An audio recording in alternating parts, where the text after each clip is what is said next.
I remember it like it was yesterday. It was a Tuesday morning, and I'd just gotten out of the subway, walking towards my office in Lower Manhattan when that first plane hit. I remember watching the smoke start to rise, calling my parents and telling them about a really bizarre accident that I had just seen. A minute later, a second fireball rose into the sky. My father, by then watching live on television, told me he saw another plane hit. We both immediately knew what that meant. I lingered on that sidewalk for a while, not sure where to go. By the time I'd walked back up to my apartment in Midtown, both towers had fallen, and the world changed forever. Everyone I knew here knew someone who was in that tower. I had been privileged in so many ways.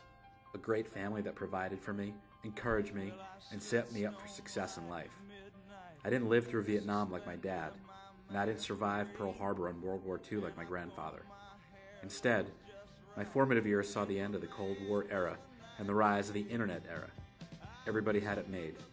The middle class now wore white collars, not blue collars, and I'd never experienced the struggle for liberation or belonging that Bruce Springsteen sang about in his songs. But I love them anyway. I love them for as long as I can remember.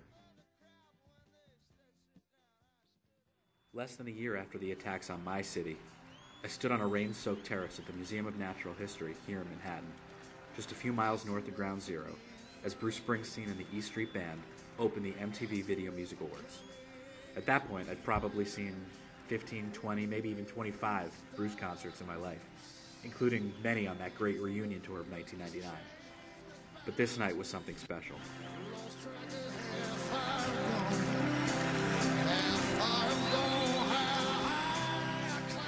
I'd gotten word from a friend who worked for MTV that Thursday morning that Bruce would be opening the show, but not at Radio City where the show was being filmed.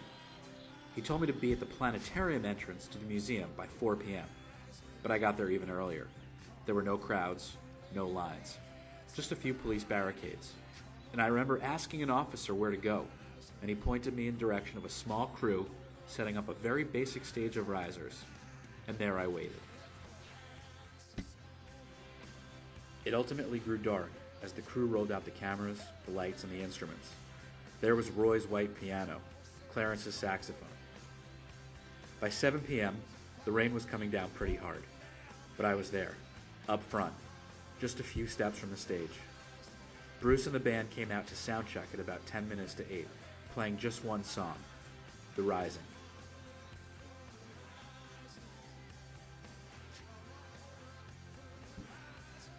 It was a song I'd probably listened to 1,000 times by then, since its release earlier that summer, but it sounded amazing live. A few minutes later, a boom camera swooped in, the lights came on, and the band played the song again, this time live, before the world. Bruce Springsteen and the E Street Band, along with what couldn't have been more than 200 people total on that terrace, sang loudly in the rain, representing a healing city and a healing nation. We were rising again.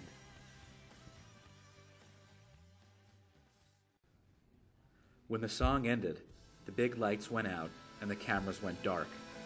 I came to see a show, and while it was brief, a show we had not only seen, but helped actually create. And that alone would have been enough. But as Bruce turned back to the mic, he looked directly at the small crowd and said, "Well, we can't go home now. It's too nice out." And the first chords of Lonesome Day never sounded so beautiful.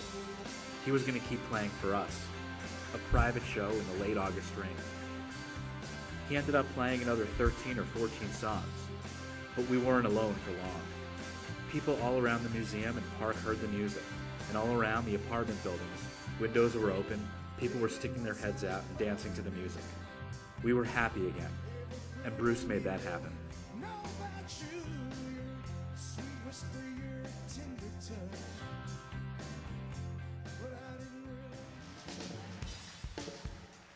It's been exactly 10 years since that night, and I've probably seen somewhere 40 to 50 shows overall with Bruce and his band. I sang Rosalita to my wife at our wedding. My best friend growing up asked me to be his best man at a Bruce Springsteen show at Madison Square Garden. And last year I had a son, a beautiful baby boy named Jake. He was tough as a newborn, had stomach issues, and cried a lot. that every night I'd sing to him the songs I grew up listening to as he fell asleep in my arms. I've grown up a bit, but never left this city. I still live here in New York. You see behind me that the World Trade Center has risen again. I still work right here, and each morning when I get out of the subway, I think of those two very different New York experiences. I'll never forget the fear and the pain I felt on that September day, but I'll always remember the joy, the hope, the rain on my face that amazing August night a year later when Bruce Springsteen and the E Street Band helped show that New York was back.